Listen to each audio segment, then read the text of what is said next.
Hello guys, in this video I am going to show you how to search for trains on the Trip.com application. But first I just want to mention, don't forget to subscribe to my channel because at 10,000 subscribers I am going to show you my whole YouTube revenue statistics and growth strategy, how to make money online. Now let's jump into it. First of all, open the app on your phone. After that, click on the home button down below on the left side corner of the screen, and after that, click on trains at the top. Select your departure point on the left side and then your destination on the right side and the departure point on the left side.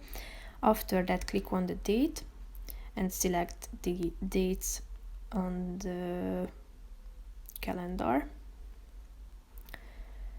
Here you can set whether you are searching for high-speed trains only by clicking on the box, and click on the search button in the middle of the screen, and after that you will be able to see all of the available tickets. If you would like to narrow down your search, you can do so by clicking on the filter button down below, thereby selecting the departure time on the scale. You can also set the departure station, arrival station, seat type, and if you are done selecting all these filters, click on the show results button and feel free to browse among the available tickets. So that's pretty much it for this video, guys. See you in the next one. Bye bye.